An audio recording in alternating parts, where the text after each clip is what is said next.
प्रणाम सभी को और स्वागत है आध्यात्मिक ज्ञान चर्चा सत्संग में। हम आज का जो विषय है हमारा, मैं आनंद हूँ या मुझ में आनंद है, इनमें से कौन सा वाक्य सही है, ये पहला विषय। दूसरा विषय है आत्मज्ञान प्रमाणित होने पर भी स्थिति स्थिर क्यों नहीं रहती, क्यों व्यावहारिकता के नाम पर इस ज्ञान की बलि दे दी जाती है। ये जो विषय है ये हमारे ही जो सीरीज है कि गुरुदेव के द्वारा जो पाठ्यक्रम जो हमारे पास में आया है, उसी के अलग अलग अध्यायों पर हम मनन कर रहे हैं। यहाँ जो चर्चा हो रही है ये अभी विषय है आत्मज्ञान का, और आत्मज्ञान का जो अध्याय था उसी से ये प्रश्न आया है। और ये जो विषय है कि मैं आनंद हूँ मुझ में आनंद है, जब इसके बारे में बात होती है तो यहाँ पर एक जो प्रश्न में जो छपा हुआ जो अज्ञान है वो क्या है कि कहीं न कहीं जीव अपने आप को बचा के रखने का प्रयास करता है। कहीं न कहीं वो जो जीव है, वो जो अहम था, जिसने एक चुनाव किया था कि मैं एक आध्यात्मिक यात्रा पर चलूँगा। मैं उस अध्यात्म की अंतिम बात तक पहुँचूँगा और पहुँच करके जो है, वो अभी तक वो जो कहते हैं ना चादरों को बिछाना, वो बस ज्ञान की चादर बिछाया जा रहा है, लेकिन अभी तक जो है वो पकड़ छूटी नहीं है। अभी तक उसने अपने आप को जो है ज्ञानी की घोषणा करना वो छोड़ा नहीं है। तो एक स्थिति यहाँ से इस वाक्य का जो एक कथन जो है वो आता है कि मैं आनंद हूँ मुझे में आनंद है, कि वहां पर एक अज्ञान तो ऐसा है जहां पर मैं जो है वो संपूर्णता से वो उससे अहम का जो है वो सूचक है। और एक दूसरी स्थिति जहां ये मैं घुल चुका है, जहां मैं कहते हुए भी मैं के साथ बहा नहीं जाता, जहां मैं कहते हुए भी मैं के साथ किसी प्रकार का कोई ये नहीं है, रुकावट नहीं है कि मैं इस मैं के साथ रुकूंगा और इस मैं को ही जो है मैं इस प्रकार से कहने का एक प्रयास कर रहा हूँ। तो जब ये सारी बातें होती हैं, जब इस प्रकार का वाक्य आता है, तो इसी पर थोड़ा एक अलग अलग दृष्टिकोण। सबसे पहले जी प्रणाम हिमांशु जी। प्रभु। प्रणाम जी, प्रणाम जी। जी तो प्रणाम। आज का आपका विषय है कि मैं आनंद हूँ या मुझ में आनंद है। हुँ, तो देखिए शब्दों का खेल है और शब्दों के खेल में अर्थ बहुत दूर-दूर निकल आते हैं। यदि थोड़ा-सा हेर-फेर भी हो, तो वो रास्ते ही बदल जाते हैं। मैं आनंद स्वरूप हूँ, ये हम कहते हैं, तो इससे क्या परहेज है कि मुझ में आनंद है? इससे अर्थ बदल जाता है। असल में हम ये जो दूसरा वाक्य है कि मुझ में आनंद है, इसी के पीछे गलत दिशा में जाते हैं कि मुझ में आनंद ढूँढते हैं, खोजते हैं। जब मैं कहूँगा कि मुझ में आनंद है या मैं भी नहीं कहता, ये कहते हैं कि वो आनंद स्वरूप है। एक इशारा है उसकी तरफ, तत्व की ओर कि वो आनंद स्वरूप है, तो वो आनंद हो जाता है। लेकिन यदि उसमें आनंद ढूँढा जाएगा सॉरी, यदि ये अवधारणा है कि उसमें आनंद है, तो फिर यदि उसमें आनंद है तो वो आनंद किस ओर इशारा हो रहा है? जिसे हम आनंद कहते हैं सामान्य भाषा में कि कैसे हैं कि जी आनंद में हूँ। वो आनंद वो अलग है। आनंद एक खुशी का पर्यायवाची भी हम जानते हैं उसे, सुख का पर्यायवाची भी जानते हैं। जबकि ये आनंद जो शब्द है, जो अनुभवकर्ता के लिए उपयोग किया गया, वो वो नहीं है। वो खुशी वाला आनंद नहीं है। वो किसी एक प्रकार की संवेदना वाला आनंद नहीं है। वो इच्छा पूर्ति से जो प्राप्त होता है, वो आनंद नहीं है। ये जो आनंद है, जो शब्द हम आनंद उपयोग कर रहे हैं, ये इस तरह परिभाषित नहीं है। ये आनंद तो वो है जहाँ सुख और दुख दोनों का अभाव है। जब सुख और दुख, जहाँ सुख और दुख हैं भी और दोनों का ना होना भी है, वो आनंद है। वो तो एक स्थिति है। किसकी स्थिति? उसको नाम दिया गया है। ये आनंद कोई संवेदना नहीं है। ये आनंद मात्र एक नाम है। एक ऐसा नाम जो प्रिय है सबको बोलने में। आनंद स्वरूप हूँ, जिसको सच्चिदानंद कहा गया है। तो वो एक शब्द है, एक स्थिति है। स्थिति बता रहा है। कैसी स्थिति? क्या वो स्थिति बदल सकती है? तो नहीं, वो नहीं बदल सकती। वो स्थिति उसकी स्थिति है जो कभी नहीं बदलता।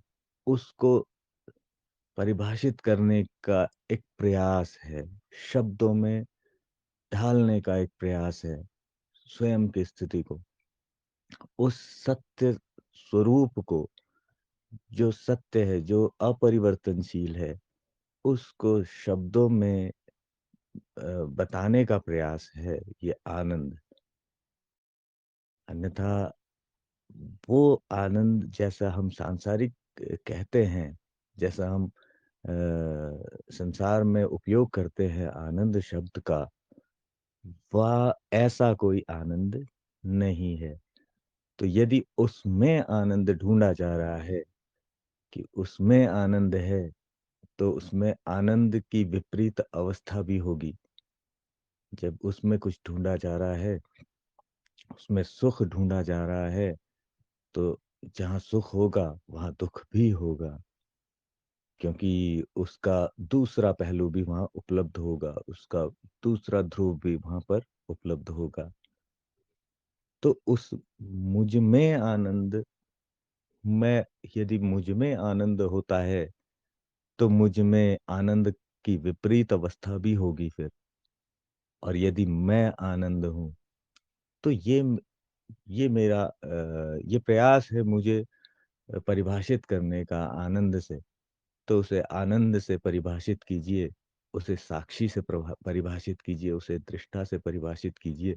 आखिरकार ये शब्द ही होंगे, लेकिन वो एक संकेत मात्र होगा उस स्थिति को बताने का। इसको नाम भी कह सकते हैं। अब जिसका नाम आनंद है, तो क्या वो सदैव आनंद में है? ऐसा तो नहीं है, क्योंकि दोनों चीजें भिन्न हैं। एक नाम आनंद है और एक अवस्था आनंद है, एक स्थिति आनंद है।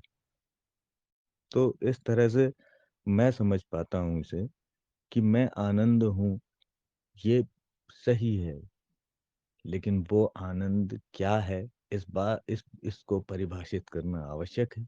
इसको जानना आवश्यक है कि इस आनंद का अर्थ वो नहीं है जो इच्छा पूर्ति के उपरांत होता है, किसी चीज के मिलने से होता है, या फिर खुशी का दूसरा नाम आनंद हमने कहा है।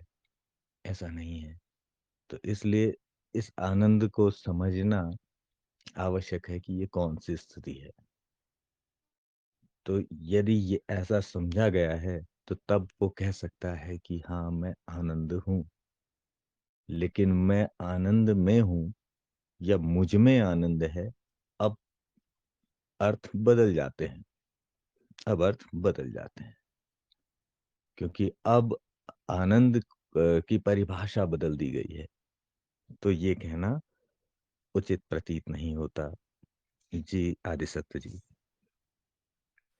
जी, जब ये कहा जाता है कि मैं आनंद हूँ या मुझ में आनंद है, तो जब मुझ में आनंद है, जब ये कहा जाता है, तो जैसा आपका भी था दृष्टिकोण कि ये मैं जो है उस आनंद से धन्य हो जाता है या मेरे भीतर आनंद है जब इस प्रकार से बातें होती है। तो ये भीतर और बाहर का भेद प्रकट हो जाता है। एक दृष्टिकोण ऐसा भी है। ठीक है, थोड़ा एक व्यापक सा दृष्टिकोण लेते हैं कि प्रणाम अश्विन जी, कुछ बोल सकते हैं प्रभु? जी नमस्कार। जी प्रणाम। ये विषय मैं आनंद हूँ या मुझ में आनंद है, कौन सा वाक्य सही है? मैं आनंद हूँ या मुझ में आनंद है। आनंद है उतना कहना पर्याप्त है, क्योंकि जैसे हम कहेंगे कि मैं आनंद हूँ तो मैं उससे अलग हो गया, विलग हो गया, जबकि वो फिर वास्तविक आनंद नहीं रहेगा, जो असल है, जो स्वरूप है। और मुझ में आनंद है जब कहेंगे तो वो फिर बात और ऐसे आ जाती है कि मैं सर्वोच्च हूँ और उसमें आनंद घट सकता है। तो इस तरह से जब भी आनंद घटेगा या हम उसको समझेंगे कि ये आनंद है, तो वहाँ पे हम आनंद के अभाव को भी जानना पड़ेगा। मतलब हम इतने सक्षम हो जाएँगे कि उसके भाव और अभाव दोनों को जान सकते हैं। तभी तो हम किसी स्थिति को बयान करेंगे कि ये आनंद है या ये आनंद नहीं है।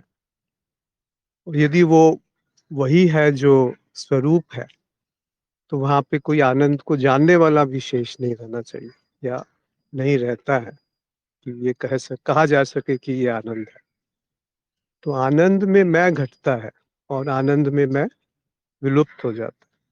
कभी रहता है, कभी नहीं रहता है। बल्कि ये ज़्यादा कहना उचित है कि आनंद में मैं का अभाव हो जाता है, कि मैं अलग हूँ उससे जो आनंद है। तो फिर वो बात कुछ और है।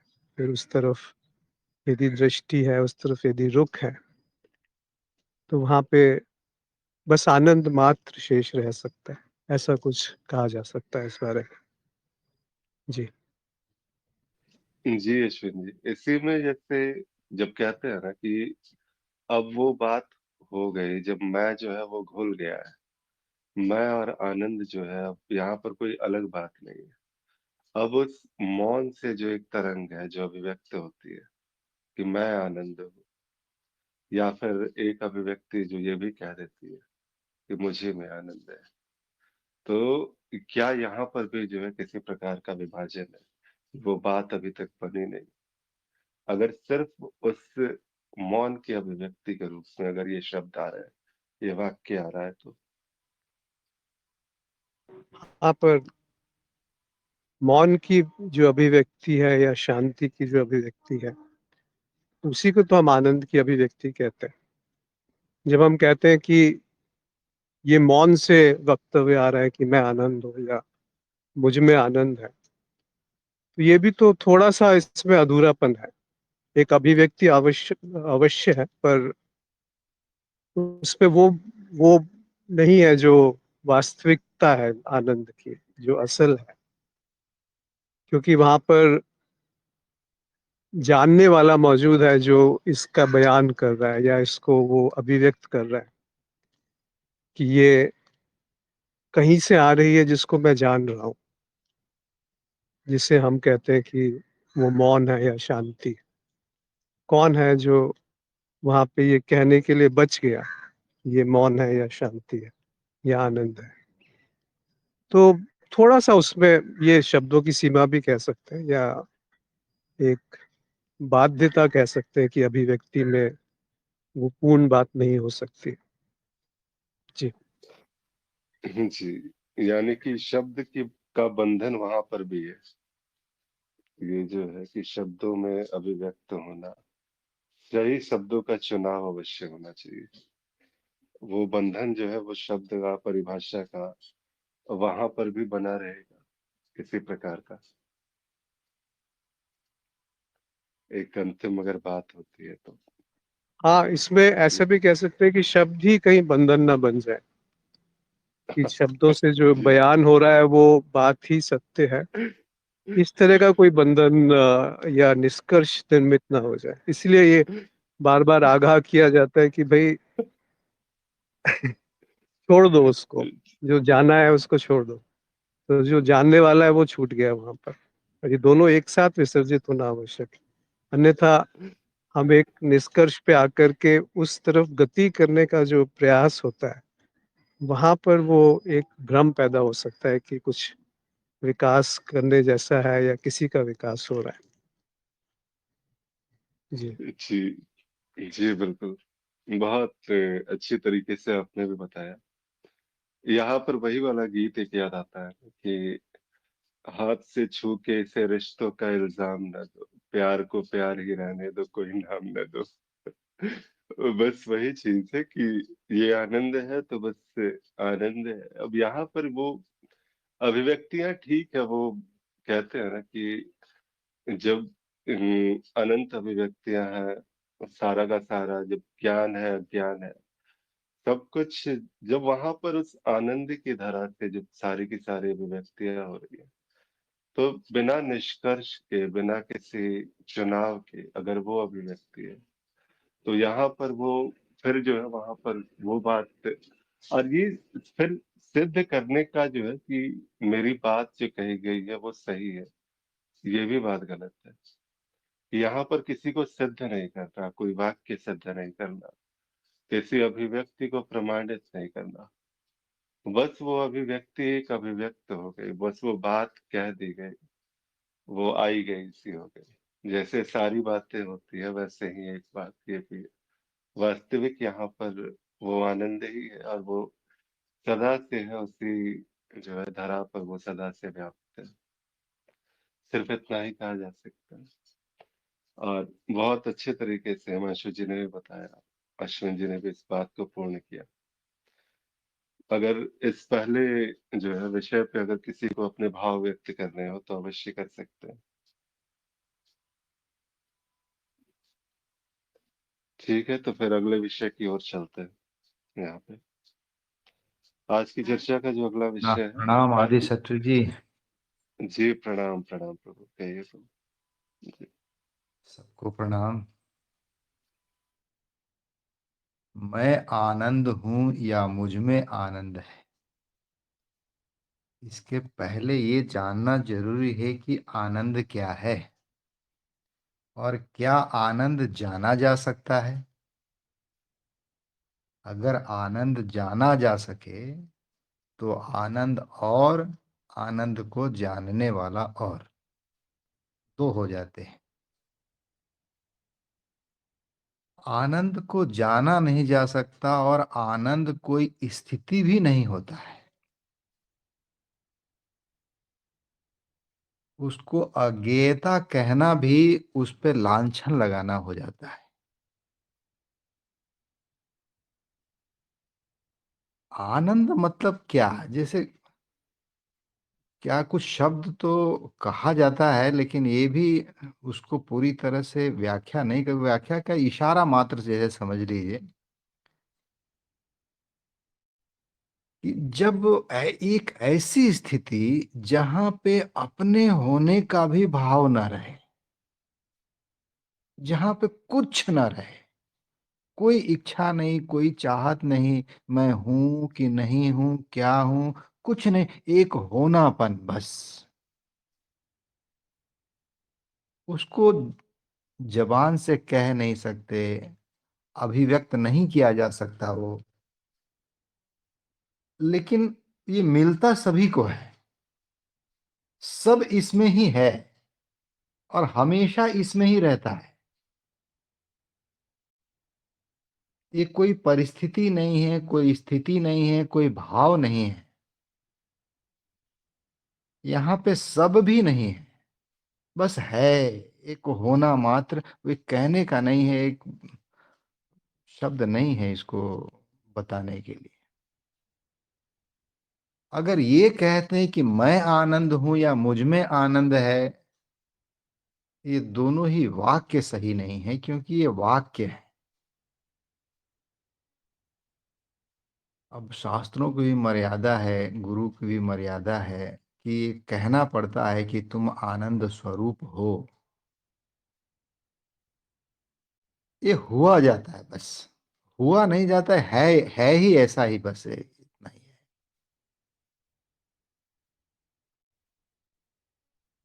मैं मैं आनंद हूं तो परिच्छिन्नता आ गई ना वहां पे। मैं आनंद हूं या मुझ में आनंद है, मतलब मैं कुछ और हूं और आनंद मेरे अंदर है, ये आनंद सीमित आनंद हो गया। तो ये वाक्य सही नहीं है, लेकिन बताने के लिए कहना पड़ता है, इसलिए गलत भी नहीं कह सकते कि गलत है। बताना है, इस पे चर्चा करना है, किसी को बताना है तो उसमें आना ही पड़ता है।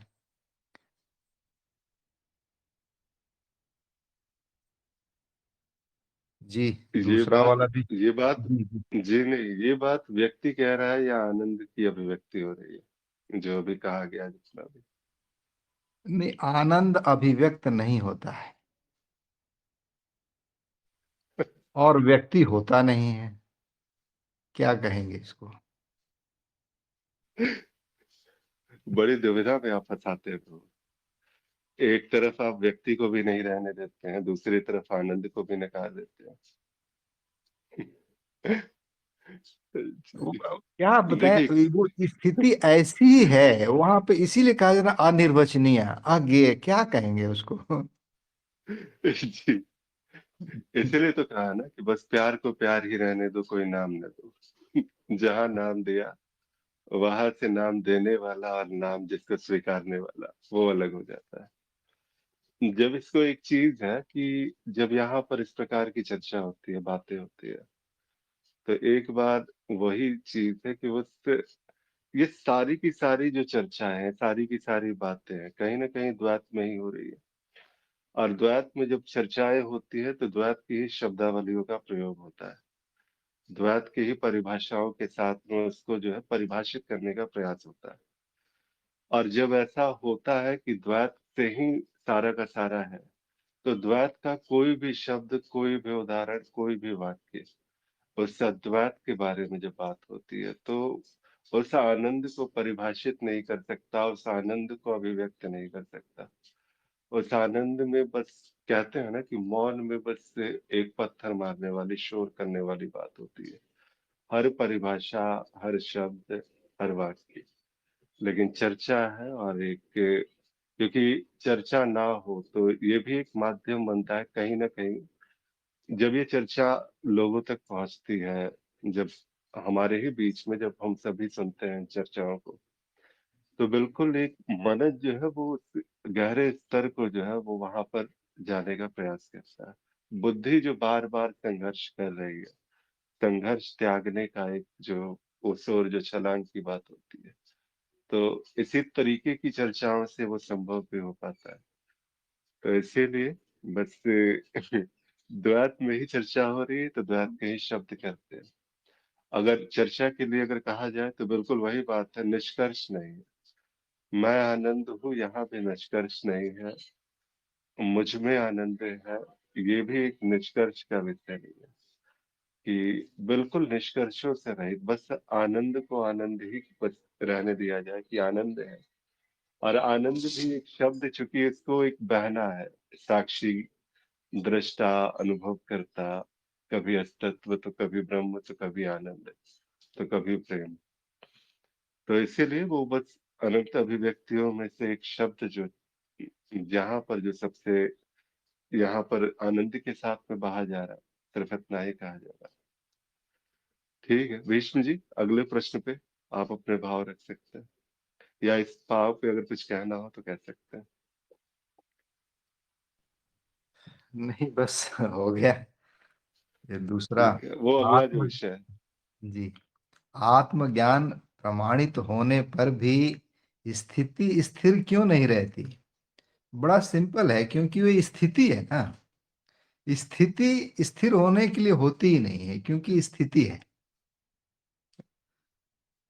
तो स्थिति स्थिर कभी नहीं होगी, उसका नाम ही है ना स्थिति। स्थिति और अस्थिर ही होती है।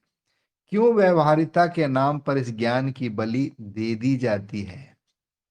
ज्ञान की बलि दे दी जाए या न दे दी जाए, मैं तो इसका दृष्टा हूं, साक्षी हूं। ज्ञान ही तो है, ज्ञान भी अज्ञान ही है।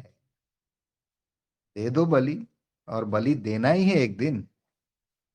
अज्ञान का नाश करके ज्ञान की बलि ही देना है। उसमें स्थिति नहीं करनी है, वहां पर रहना नहीं है। तो आत्मज्ञान प्रमाणित होने पर भी स्थिति स्थिर क्यों नहीं रहती है? क्योंकि आत्मज्ञान ये सबसे छुड़ाने के लिए है। उसमें स्थित होने के लिए नहीं है, वहां स्थिर रहने के लिए नहीं है। नहीं तो एक अलग स्थिति और बन जाएगी।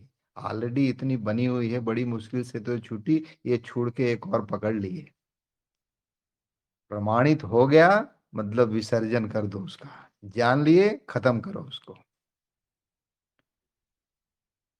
क्यों व्यवहारिकता के नाम पर इसकी बलि दे दी जाती है? व्यवहारिकता के नाम पे बलि मत दो, ऐसे बलि दे दो। व्यवहारिकता को छोड़ने के लिए ही तो ये आत्मज्ञान लिया था। अब फिर आत्मज्ञान का बलि दे के व्यवहारिकता को पकड़ना, ये तो उल्टा चलने लगा। बलि देना है लेकिन व्यवहारिकता को खत्म करो, उसके बाद इस ज्ञान का भी विसर्जन कर दो। जी प्रणाम। जी विष्णु जी, ठीक है, अच्छी बात है, एक दृष्टिकोण ये भी है। जी हिमांशु जी, प्रभु कुछ बोल सकते हैं दूसरे विषय पे? जी। आत्मज्ञान प्रमाणित होने पर भी स्थिति स्थिर क्यों नहीं रहती? प्रमाणित कौन करता है? प्रमाण वृत्ति कहाँ चल रही है? और आत्मज्ञान किसका विषय है? किसके लिए है ये आत्मज्ञान? कोई भी ज्ञान, आत्मज्ञान भी एक प्रकार का ज्ञान है, नकारात्मक ज्ञान, वो भी किसका विषय है? तो चित्त में एक वृत्ति चल रही है, प्रमाण वृत्ति, कि जो भी अनुभव हो रहे हैं वो उसके विषय में उसकी सत्यता परखना चाहता है। क्या ऐसा ही है जैसा दिखाई पड़ रहा है? जो अनुभव है वो कैसा है? अनुभवों को लेने का एक वृत्ति चल रही है, उसको प्रमाणित करने की वृत्ति चल रही है, जिसके लिए अनेक साधन वो उपयोग में होते हैं, जैसे अप्रोक्ष अनुभव, ये प्रमाण वृत्ति है। तर्क, ये प्रमाण है।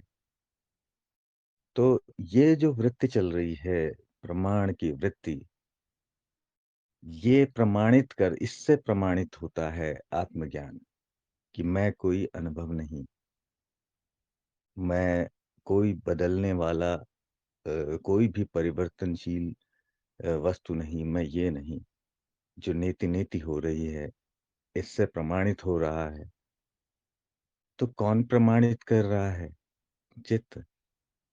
चित्त प्रमाणित कर रहा है, क्योंकि समस्त ज्ञान ज्ञान वहीं पर वहीं स्थित है, वहीं संयोजित है, वो ही उसको संयोजित कर रहा है। तो स्थिति स्थिर क्यों नहीं रहती? स्थिति स्थिर करने का उद्देश्य नहीं था।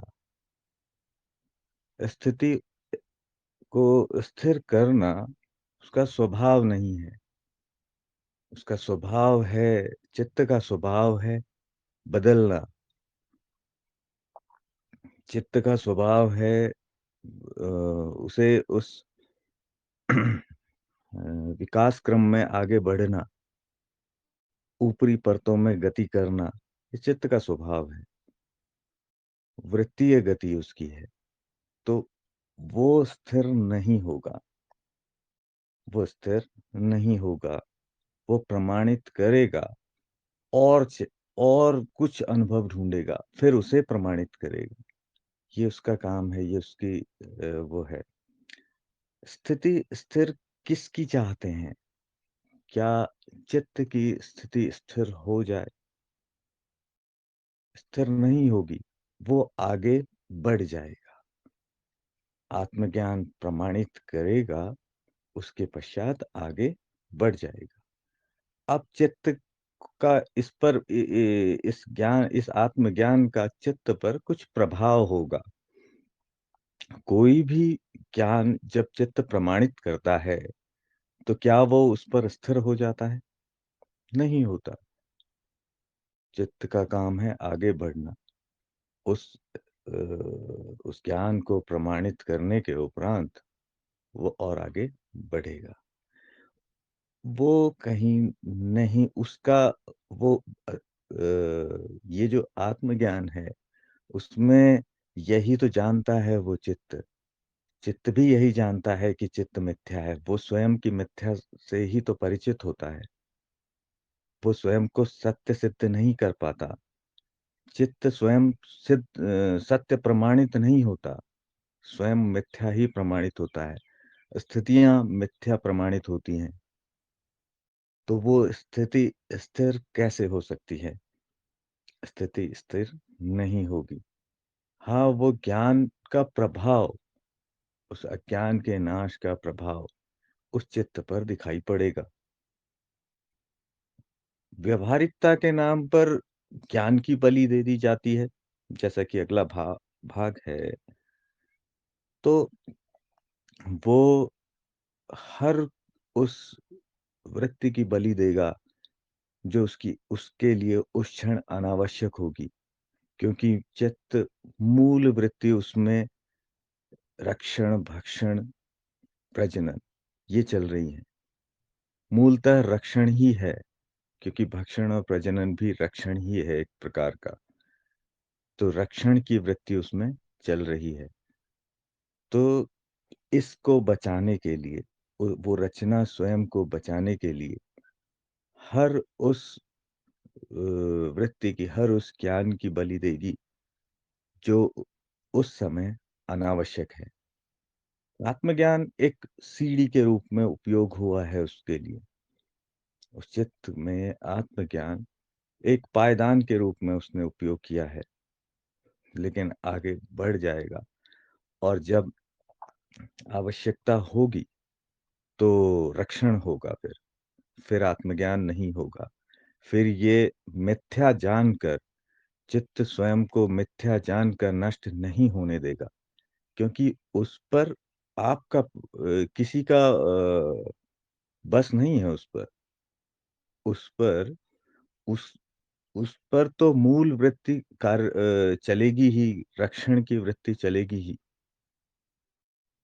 कोई भी ज्ञान उसे उसके रक्षण से नहीं रोक सकता। तो वो स्वयं की रक्षा करेगा। उसको जो उसमें जो जो वृत्तियां उसके लिए हैं उस समय आवश्यक, वो उसमें चलेंगी।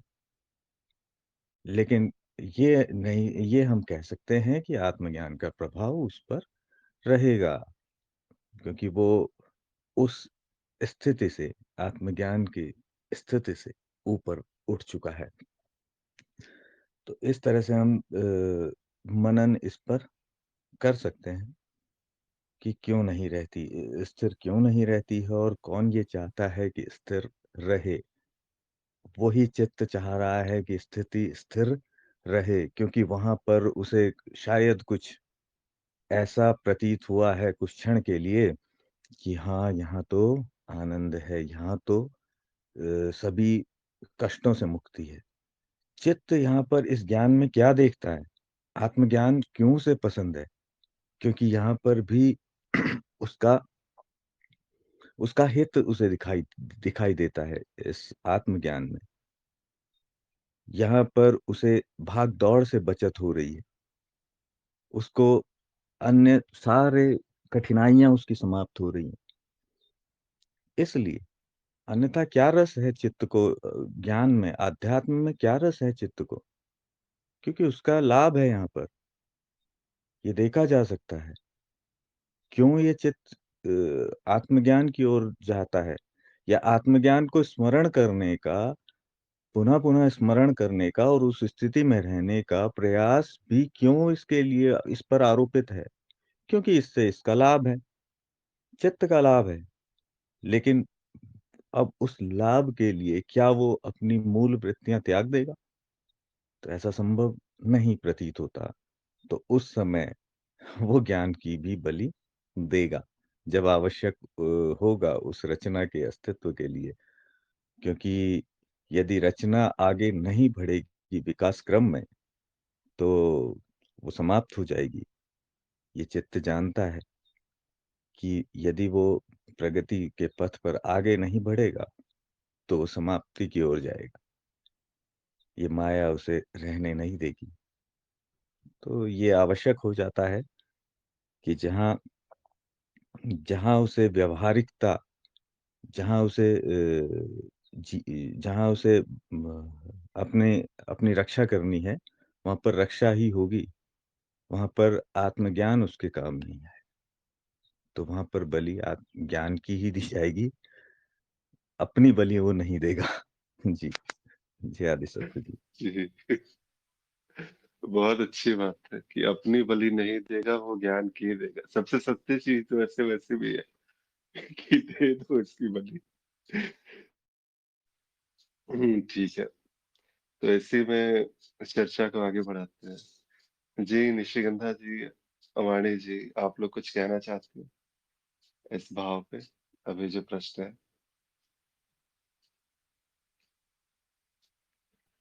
जी जी निशिगंधा प्रणाम। जी, प्रणाम। प्रणाम सभी को।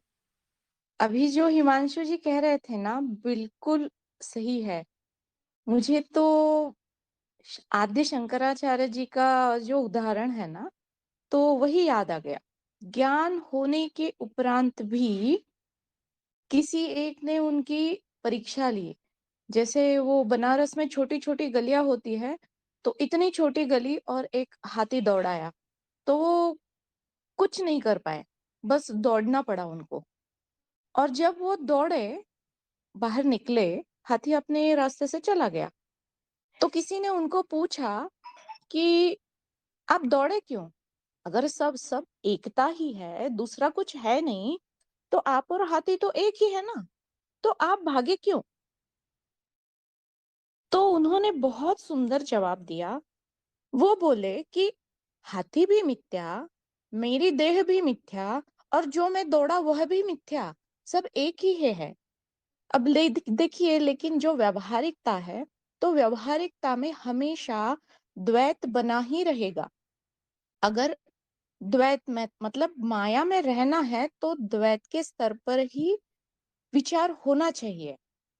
जहां पे ज्ञान की बात है, ज्ञान में स्थित होना, ये ज्ञान का स्तर, अद्वैत का स्तर अलग है और द्वैत का स्तर अलग है। उन दोनों में गलत नहीं करनी चाहिए। जहाँ जो आवश्यक है, उसी स्तर पे विचार भी होना चाहिए और आचरण भी होना चाहिए।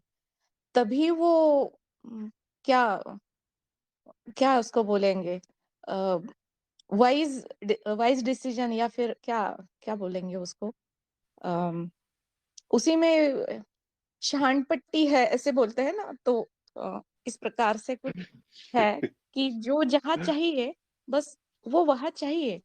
तो दूसरा जो स्तर है, ज्ञान होने के बाद भी रहना तो द्वैत में ही है ना। तो द्वैत उन इसीलिए शंकराचार्य जी ने बहुत अच्छा कंसेप्ट लाया। उन्होंने ही मांडू की कारिका लिखी है, जहां पे उन्होंने बिल्कुल साबित कर दिया है कि सृष्टि कभी उत्पन्न हुई ही नहीं। ये सारा कुछ है ही नहीं।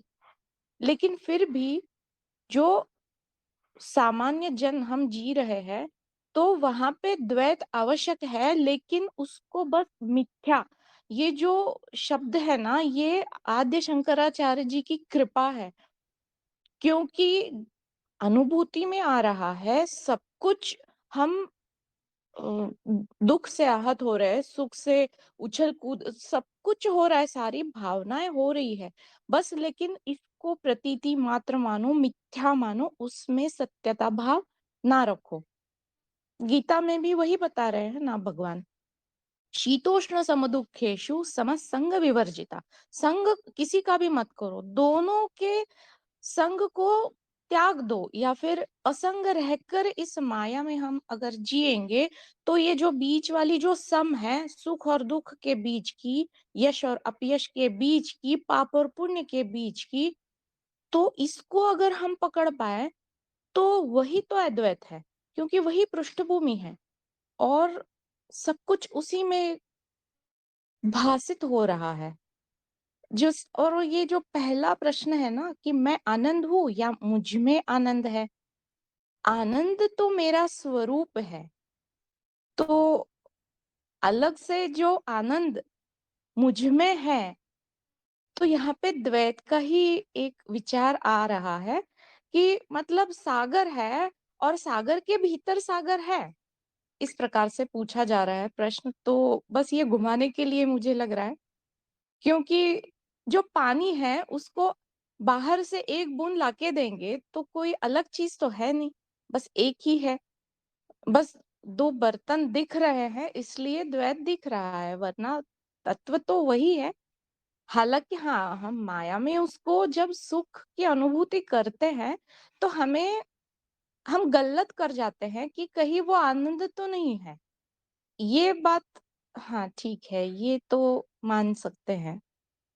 तो जी, थोड़ा बहुत जितना चल जी, रही थी बिल्कुल। चर्चा तो उसी के ऊपर मैंने बता दिया। जी जी, बिल्कुल, वही बात है कि स्वप्न में भी अगर सामने शेर आ गया, तो वहाँ पर भी भागेगा ही, जो भी, चाहे वो जीवित हो, चाहे मिथ्या हो, चाहे यथार्थ हो, चाहे जो भी हो। जो रक्षण की वृत्ति है, वो तो सदा कार्य करती ही है, और वो सदा वैसे ही चलता रहता है। लेकिन लिप्त हो जाना, लिप्तता से बिल्कुल डूब जाना, ये भी जो है एक चीज है कि बस सारा का सारा, जैसे कहते हैं ना कि बस एक ही नाव पर जो है बिल्कुल आगे बढ़ते जाना, और वही मुझे जो है, मेरे लिए सत्य वही है, सब कुछ वैसा ही था। जो जानना था, जो समझना था, वो समझ में आ गई बात। जहां तक स्थिति आनी थी वो आ गई बात। अब यहाँ से फिर सिर्फ एक नाव पर आगे चलना, ये भी वहां पर जो है वो सहजता जो है यहाँ पर भी नहीं है। जी, राजीव जी प्रणाम प्रभु, बोल सकते हैं अभी?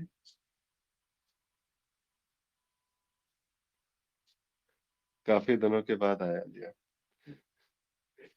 ठीक है, लगता है व्यस्त है अभी। अलौकिता जी प्रणाम, अभी फ्री है?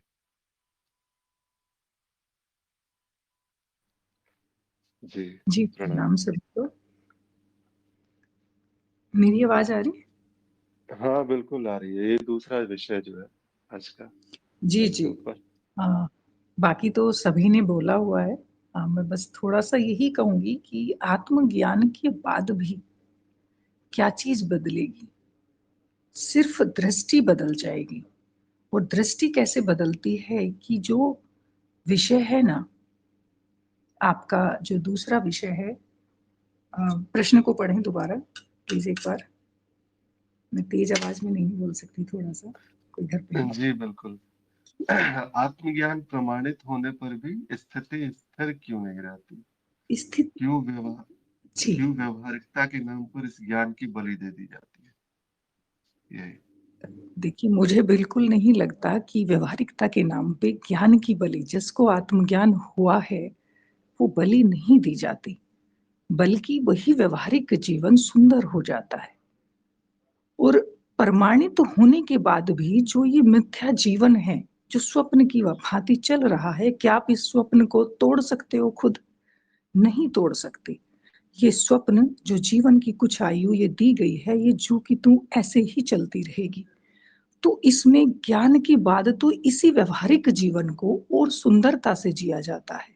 उसका उपयोग ही और क्या है? आप ये देखिए कि उपयोग भी तो यही है कि जो ये जीवन है, ये सुंदर हो जाए, इसीलिए तो ज्ञान के पीछे दौड़ते हैं कि मुझे ज्ञान हो और मैं आनंद के स्रोत में उसी का एक हो जाऊं, उसी में एक लय हो जाऊं, वो आनंद मुझे प्राप्त हो जाए, मैं आनंद स्वरूप हो जाऊं। बाकी इस ज्ञान का और कोई उपयोग नहीं है। और यही जीवन ये देखते हुए, उस स्थिति में रहते हुए आप क्या कर सकते हैं बताइए? उसमें कितने दिन रह सकते हैं? जो ये मिथ्या जीवन है, माता-पिता, घर परिवार, बच्चे मिले हैं, इन्हीं के साथ रहते हुए उस ज्ञान का उपयोग है और उसे उपयोग करते हुए फिर वही जैसे अभी इन्होंने कहा निशिगंधा जी ने कि जब हमें ये पता है कि समता में दुख और सुख दोनों को बीच में रह करके उसे स्वीकार करते हुए ये जीवन सुंदरता से जिए और ये स्वप्न जिस दिन खत्म हो जाएगा तो फिर ज्ञान रहेगा ना ज्ञानी, सब कुछ मिट जाना है।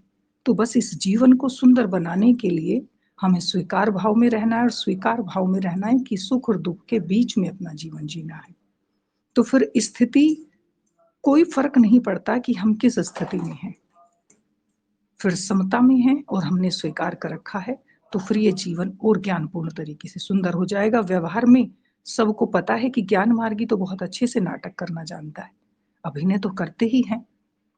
तो सब कुछ चलता रहेगा और ये व्यवहारिकता में कोई बलि ज्ञान की नहीं दी जाती, बल्कि ज्ञान का उपयोग किया जाता है आत्मज्ञान के बाद और उसका उपयोग करते हुए इसी जीवन को सुंदर बनाना है। एक दिन ये स्वप्न खत्म हो जाएगा और सब कुछ यहाँ से चले जाना है। मुक्त तो मैं हूं ही, मन बंधन मुक्त हो चुका इस ज्ञान से। बस जो जीव था अब वो बंधन में नहीं है। तो किसी गुफा में, किसी पहाड़ों में, किसी विशेष स्थिति में ठहराव आना है, किस विशेष स्थिति में मुझे रहना है, ये सब अपने आप खत्म हो जाता है, उसकी जरूरत ही नहीं पड़ती। जी धन्यवाद। जी, बहुत सुंदर बात। जो भी कहा आपने, बिल्कुल वही बात, ऐसा लगता भी है कि ऐसा सही है। वैसे और भी कई सारे साधक हैं, किसी को भी, किन्हीं को भी अगर इस दूसरे विषय पे कुछ कहना हो तो अवश्य कहें।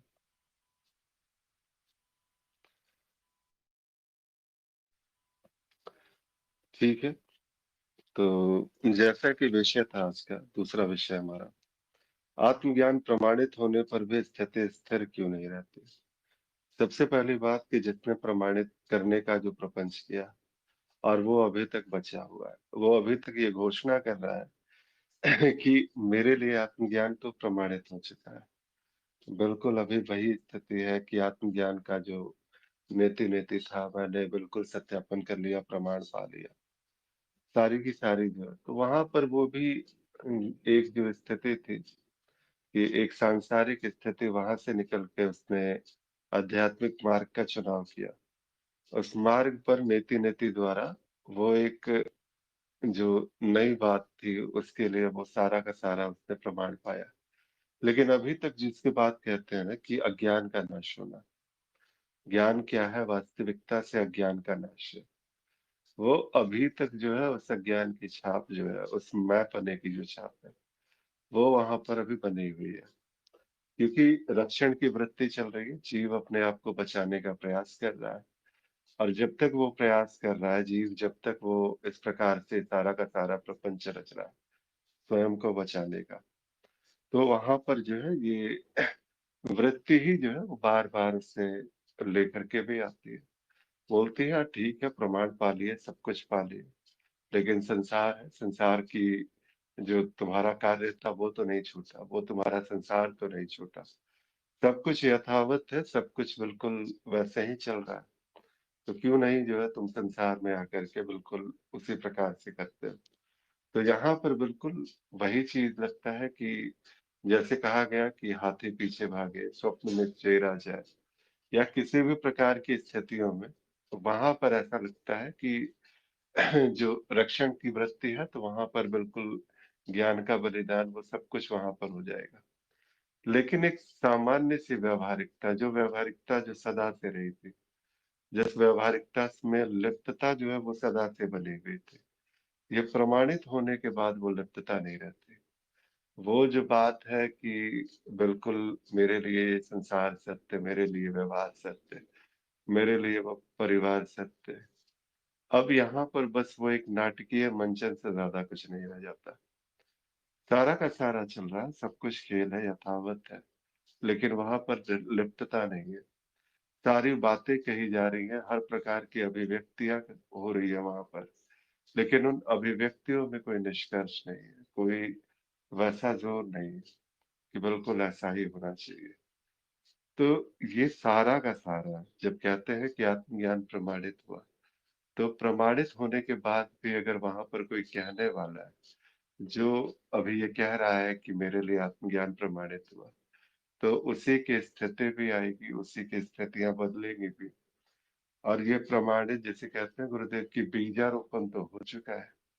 बीज जब हो गया है तो फिर जिस दिन समुचित माहौल मिलेगा, जिस वक्त वो सारा का सारा वो स्थितियां जो वो अनुकूल में आएंगी, तो वहां पर ये जो बात है वो स्पष्ट हो पाएगी। फिर वहां पर स्थिरता को ढूंढने वाला नहीं मिलेगा, बस ज्ञान है। और ज्ञान वैसे भी कहते हैं किसी को नहीं होता आत्मज्ञान। ज्ञान बस होता है। ये किसको होता है ये नहीं कहा जा सकता। और यहाँ पर जब वो बात रहती है कि जब अहम की पूरी संपूर्णता से अनुभव करता पर स्थिर है, ये स्थिर है ये भी नहीं कहा जा सकता, बस अनुभव करता पर चली गई अहम की सूई, उससे ज्ञान का नाश हुआ। तो अब यहाँ पर जो बात होगी कि व्यवहारिकता, सांसारिकता, वो हर एक क्षण जो है वो अध्यात्म है। हर एक अनुभव आध्यात्मिक अनुभव है, हर एक वाक्य आध्यात्मिक वाक्य है। उस स्थिति से अगर वो स्थिति नहीं, बस कहते हैं ना वही आनंद, जो पहले वाली बात है कि आनंद है। और आनंद की धारा से जब ये बात से कोई कोई से भी शब्द आते हैं, कोई से भी व्याख्याएं आती है, तो जब इस प्रकार से जब कहा जाता है तो यहाँ पर बिल्कुल ये कहने वाला नहीं है, बस व्यवहारिकता एक नाटक की भांति जो है वो सारा का सारा एक मंचन हो रहा है, वो सारा का सारा चल रहा है। लेकिन संसार की मिथ्या प्रमाणित है, ये जीव की मिथ्या प्रमाणित है, ये नाटक करने वाले की मिथ्या प्रमाणित है। अगर ये इतना ही आवश्यक होता, क्या बिल्कुल रक्षण जो है ये इतना ही जो है कि इसकी श्रेष्ठता इतनी ज्यादा है कि बिना इसके अब रहा नहीं जाता, बिना अब ये सारा का सारा, क्योंकि जीव बचा हुआ है तो रक्षण तो करेगा ही। कभी एक बात और, एक उदाहरण आता है हमारे सामने में। अर्जुन देव सिंह का एक उदाहरण है, जब वो कहते हैं तेरा किया मीठा लगे, एक स्थिति वहां पर भी है। तो ये सारा का सारा जो है व्यवहारिकता, हाँ ठीक है बिल्कुल है, ज्ञान की भली वो एक, क्योंकि वृत्ति चल रही है, वो एक आवश्यक सा दिखता है वहां पे। लेकिन एक स्थिति यहाँ पर भी है कि अब कोई आवश्यक अनावश्यक के बीच का चुनाव भी नहीं है। ये सारा का सारा निष्कर्ष जो है वो घुल सा गया है। अब बस वहां पर जो भी है, जो कुछ भी अस्तित्व ने रचा है और जो कुछ भी हो रहा है, उसको पूरी तरह से पूर्ण स्वीकार भाव है। वो वृत्तियां चलती रहेंगी, वो सारा का सारा कार्यक्रम, वो सारा का सारा प्रपंच चलता रहेगा। लेकिन अब लिप्तता नहीं है, कोई निष्कर्ष नहीं है। तो चाहे कष्टों की बाढ़ आ जाए, चाहे दुखों का पहाड़ टूट पड़े, बस वहां पर सिर्फ इतनी सी बात है कि वहां बिना लिप्तता के, बिना निर्लिप्तता के, बस अंतर मन से बस वही आवाज किया, तेरा किया मीठा लगे। इसके अतिरिक्त अब कोई दूसरी बात नहीं। भीष्म जी ने भी लिखा है कि आत्मा अवेद्य होने से ही अविद्या का अधिष्ठान सिद्ध है, और नित्य अपरोक्ष होने से विद्या का अधिष्ठान सिद्ध है। वास्तविकता भी यही है कि सारा का सारा जो अपरोक्ष, अगर हम उसी को अगर पकड़ के चले हुए हैं, सब कुछ है, तो यहाँ पर जो है अभी भी वो विद्या है, वो सारा का सारा ज्ञान का कांटा अभी भी पकड़ा गया है। और जब आत्मज्ञान कहते हैं कि यही, यहाँ बुद्धि जो है वो समर्पित सी हो गई, बुद्धि ने सारा का सारा संघर्ष त्याग दिया। तो अब यहाँ पर जो है किसी प्रकार की जो है कोई ज्ञान भी नहीं, वो ज्ञान का कांटा भी छूटा है फिर इसके बाद। और वो सारी की सारी पकड़ फिर इसके बाद जाती है। तो फिर वही बात है, अंतर्मन से फिर जो अगली जो बात होती है सिर्फ इतनी सी है, तेरा किया मीठा लगे। ये कोई शब्द नहीं रहता, ये वही है अब जीवन है। और ये जीवन सांसारिक दृष्टि से देखा जाएगा तो बड़ा विक्षिप्त सा जीवन है, लेकिन वहां बस वो जीव समाप्त है, बस आनंद ही आनंद है, इतना कहा जा सकता है। जी हिमांशु जी, आप कुछ कहना चाहते हैं प्रभु? नहीं, बस इतना मैं ये श्लोक ही पढ़ रहा था, ये श्लोक की ये वक्तव्य ही पढ़ रहा था। आत्मा अवेद्य होने से ही अविद्या का अधिष्ठान। तो मुझे अवेद्य का अर्थ नहीं पता है, इसलिए मैं ये लिख रहा था कि कृपया मुझे बताएं कि अवेद्य क्या है। ठीक है, ठीक। अवेद्य है, वेद से परे, वेदों से परे, सिर्फ इतना कहा जा सकता है।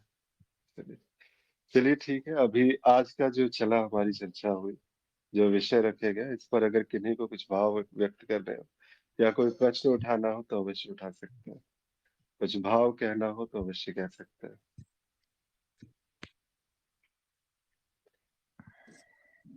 जी, यहाँ पे प्रश्न में जो आप आपने डाला हुआ है, आत्मज्ञान प्रमाणित होने पर भी स्थिति स्थिर क्यों नहीं रहती? तो जैसे पृष्ठभूमि अद्वैत है और द्वैत सारा घटित हो रहा है, और दोनों ही अपनी अपनी जगह बिल्कुल सही है। एक की दूसरे में गलत भी नहीं होनी चाहिए। और ये जो आत्मा है, जो एक है, अद्वैत है, उसमें कोई स्थिति है ही नहीं, वो सारे स्थितियों से परे है। और द्वैत में हमेशा कोई ना कोई स्थिति बनी रहेगी जो स्थिर कभी नहीं होगी, जिसे अनवस्था भी कहते हैं।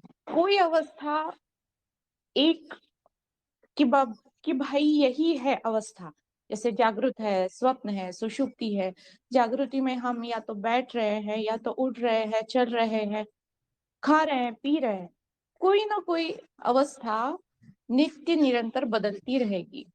और ये जो है जड़ और चेतन की एकता है, कि जो एक है वो एक होते हुए भी अनेक है। उसमें कोई अवस्था नहीं है, लेकिन फिर भी वो सारी अवस्थाओं का साक्षी है। तो ये बहुत बढ़िया सी बात है। मतलब क्या कहेंगे, एक प्रसन्नता है इसको अध्ययन करने में, और मजा भी है कि कितनी बड़ी बात है कि कोई अवस्था नहीं, बस एक है, लेकिन सब कुछ उसी के पृष्ठभूमि पर घटित हो रहा है। हालांकि जो मिथ्या है, लेकिन हो तो उसी के पृष्ठभूमि में है। अगर वो नहीं है, तत्व नहीं है, तो कुछ नहीं है। तो मजे की बात है, और विचार भी करने की बात है कि हम जी, किस साइड पे अगर कहीं चिपक रहे हैं, तो मतलब केवल अद्वैत और द्वैत को नकारेंगे तो भी नहीं चलेगा। और बस द्वैत है या फिर कोई भी अवस्था हो, उसी में अगर बने रहेंगे या फिर उसी में चिपके रहेंगे, तो भी तो गलती हो रही है। तो हमेशा ये जो बीच की स्थिति है ना, इसको बनाए रखना एक बहुत कसरत वाली बात है, मजे की बात है। तो इसको मजे में समझते हुए एक आनंद की स्थिति में अगर आगे बढ़ा जाए, तो बहुत प्रसन्नता से इसको हम देख भी पाएंगे, और इसको अपनी अपनी ढंग से जी भी पाएंगे, जो आवश्यक भी है। जी जी। जी, बिल्कुल। देखना, जीना सब कुछ आनंद के ही पृष्ठभूमि पे घटित है। और ये सारा का सारा जो भी विचार आया, जो भी भाव रखे गए, बड़ी स्पष्टता से और बड़ी ही दृढ़ता से, वो ऐसा लगता है कि इसीलिए इन चर्चाओं का महत्व भी है, कि हमारा स्वयं का जो ज्ञान है, ऐसी चर्चाओं से बिल्कुल प्रकाशित सा हो जाता है। तो बहुत बहुत धन्यवाद, आभार आप लोगों का जुड़ने का। फिर मिलते हैं। और वैसे आज बहुत एक खुशी का भी मौका है कि 9 बजे गुरुदेव लाइव आएंगे। तो जितने भी पुराने साधक हैं, उनको भी उनसे जो है जुड़ने का सौभाग्य मिलेगा। तो मिलते हैं वहां पर भी। प्रणाम सभी को, आभार सभी को।